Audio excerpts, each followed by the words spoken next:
السلام عليكم، نتمنى تكونوا بخير وعلى خير.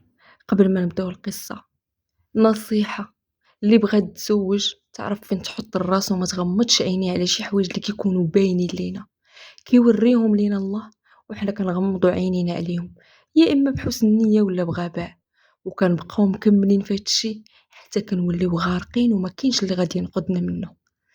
كتقول صاحبة القصة: كمل العرس وداز زوين وكان كلشي مجموع وفرحان، وانا فرحتي كانت كتر منهم. صافي مشيت معاهم، وصلنا ولقيت راسي غادي نسكن مع خالتي. تصدمت وبانت فيا الصدمه، حيتاش كاع ولادها ساكنين بوحدهم، وحتى واحد لوسي مازال ما مزوج ساكن بوحدو، وانا اللي مازال عروسه سكنتني معاها. وهي تقول لي: يا خالتي شوفي يا بنتي، هنا راه حتى واحد ما كيسكن مع التاني، كل واحد ودارو، وقليل العروسه اللي كتسكن مع دوزتها. وانت يا بنتي راه سكنتك معايا باش طلعنا لك الوراق بالزربه وجبناك لهنايا، حيت هنا الكرا راه قليل وصعيب فاش تلقاه. هادشي علاش درتك معايا باش تجي، ودابا ملي جيتي يمكن لك انت وراجلك تقلبوا على الدار اللي بغيتو. صافي سكت وتفهمت الامر. كانت موجده ليا البيت ديالي ما ناقص من حتى شي حاجه، ولكن كانت واحد الحاجة ناقصاني اللي مهمة بزاف، اللي هي راجلي. كان تيجي غير 2 مرات في السيمانة، اللي هما السبت والحد. والمشكلة انه واخا كيجي ما كيتسوقش ليا انا كاع، كان كيجي غير على قبل مو باش يتقدى ليها ويشري ليا انا شي حاجة اللي كانت خاصاني، وعمره ما قال لي يلاه تخرجي معايا. كانت مو ترغبو وتلصقوا فيا بزز عاد باش يقول ليها واخا. وحتى ملي خرجني ما يهضر ما يتكلم، جهدو يقول ليك شنو بغيتي، واش تاكلي، واش نشري لك شي حاجه، ويرجعني جارني للدار بحال البهيمه. وكان هو وخالتي كيقولوا الخدمه عنده بعيده، داكشي علاش كيجي غير السبت والحد. المهم، جات ايام ومشات ايام وانا على هاد الحال، وحتى من خالتي بدات كتبدل هذاك الصواب والتصنع اللي كانت كدير معايا في الاول. مع الاحتكاك والعشرة ولات كتفيقني مع 6 ديال الصباح، مرة نوضي ديري مسيمنات ولا مخمرات، مرة خملي، مرة عجني، حتى ولات هذه هي عادتي، نفيق بكري ونوجد لهم داكشي اللي بغاو.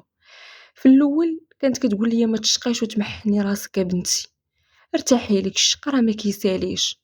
وملي طولت المده ولات ما كتقدرش تشوفني ولا تخليني جالسه مرتاحه، وزادت فيه بزاف. وليت كنشوف راسي بحال جايه غير باش نقابل الدار ونطيب ونعجن ونخمل، والراجل ما كنشوفوش، ما بقاش كيجي، ولا حتى الا جاي كاع ويطلع علينا ما كيباتش. ولا جيت نتشكى عليها كتقولي هادي راها فرنسا، جري عليا نجري عليك، يخدموا الليل والنهار على طرف الخبز والكرا.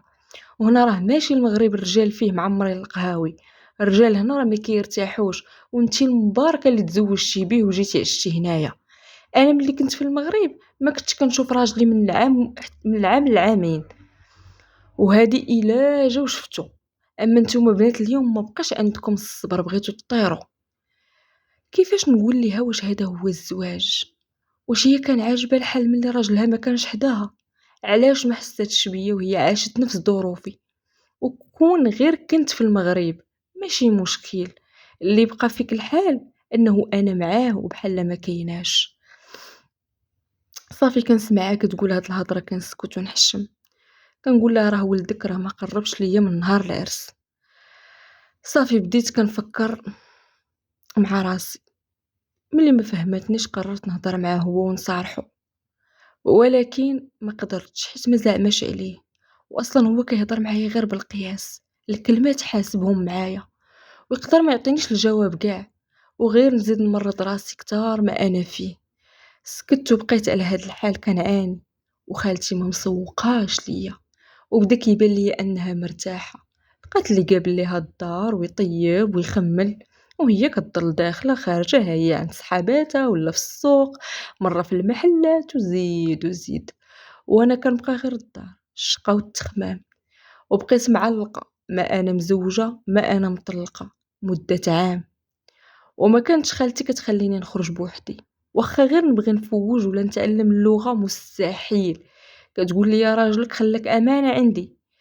بقيت هكا مقلوبه عليا القفه، ما نعرف حتى حاجه، لا فين ندخل ولا فين نخرج. كان واحد خالي حدانا دايما كيعيط ليا كيقول لي اجي عندنا تفوجي وتبدلي الجو، ولكن هي عمرها ما خلاتني نمشي حيت بيناتهم شي خصومه. وواحد النهار خالي مرض ودخلاتو الموت، وعيط لها باش يتسامحوا. ما عقلناش على ريوسنا، مشينا كنجريو لعندو. وصلنا لقينا كلشي مجموع والدار عامره. انا مشيت مع بنات خالي للكوزينه نعاونهم بداكشي اللي كيحطوا الناس. وكانت واحد بنت خالي صغيره وكيقولوا عليها هبيله، ولكن طلعت انا اللي هبيله. ايوا هي تقول لي علاش ما كتجيش عندنا؟ قلت لها راه ما كنعرفش نجيب وحدي. وبدينا هادرين وهي تقول لي راه بالعاني ما كيخليوكش تخرجي باش ما تعرفيش راجلك اش كيدير وفين كاين، ولكن انت راك غادي تعرفي. سمعتها وحسيت بالضو ضربني ودارت بيا الدنيا. قلت لها اش غادي نعرف؟ وكانت حدانا واحد اختها كبيره، ملي سمعتها قالت لي هكاك، خرجت فيها عينيها وغمزاتها وهي تخرج البنت الصغيره. هي على نيتها عاودت لي هادشي، كتسمعهم كيقولوه. انا ملي شفت اختها غمزاتها وخرجت عينيها زدت صدمت وتاكدت ان كاينه شي حاجه. جمدت في بلاصتي.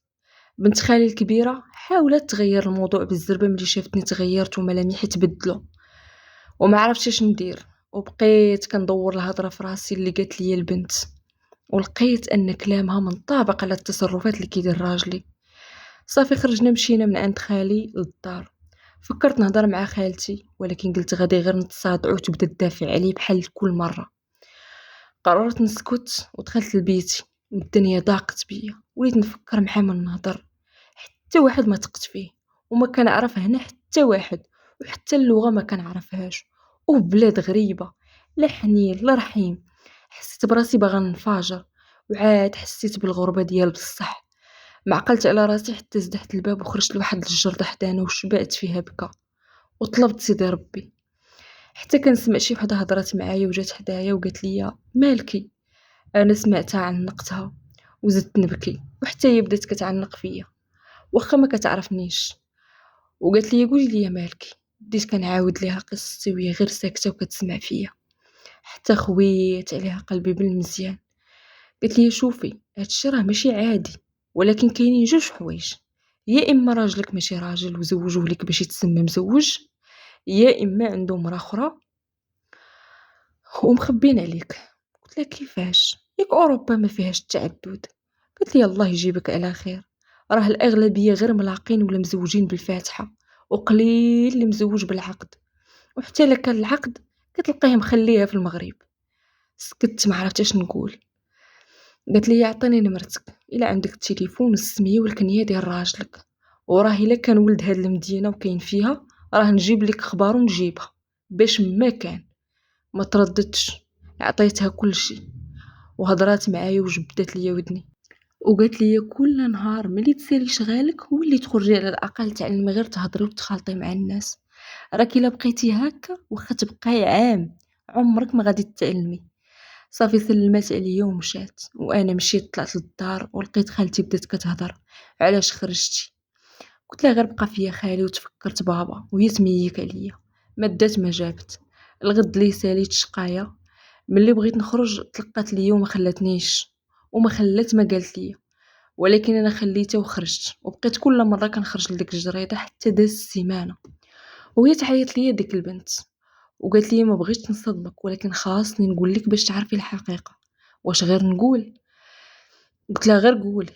واش باقا شي حاجه اخرى كتار من هادشي اللي عشتو؟ قالت لي يا راجلك راه معروف هنا انه هو من نوع ديال الرجال المثليين، وراه مع شي واحد مده ديال 4 سنين.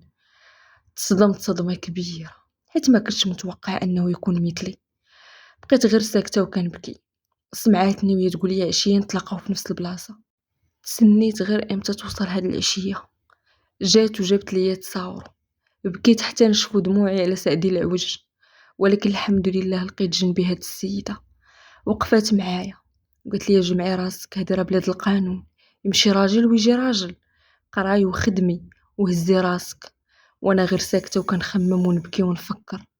بقيت على هاد الحال سيمانه وما قدرت نعاود هاد الشيء لحتى واحد. فقدت الثقه في كل شيء، وحتى والديا الا عاودت لهم غادي ينوض الصداع لماما ويخاصمها بابا وغادي يقولوها لخالتي. داكشي اللي خفت منه طحت فيه. قلت خالتي وولدها ما غادي يديروا ليا والو، ولكن داكشي اللي داروه ما يديروش البراني. بقيت مرة كنخرج لهاديك الجرده نشم شويه ديال الهوا، حتى لواحد النهار عيطات ليا ديك السيده كتسول فيا وقالت لي بغيت نعاونك وما عرفتش كيفاش، شنو الحاجه اللي بغيتي؟ قلت لها يلاه معايا لشي مدرسه ودخليني نتعلم اللغه وكملي اجرك معايا. وداكشي اللي كان، مشات معايا مسكينه وسجلاتني وبديت القرايه.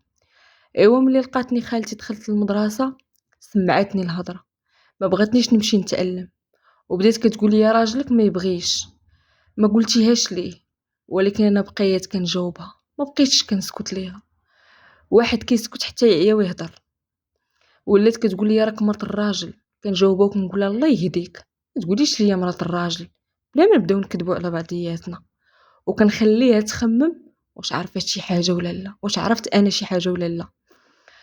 ايوا ملي دخلت نقرا في المدرسه ما قريتش بزاف حتى لقيتهم خالتي وهي وولدها لقاو ليا خدمه.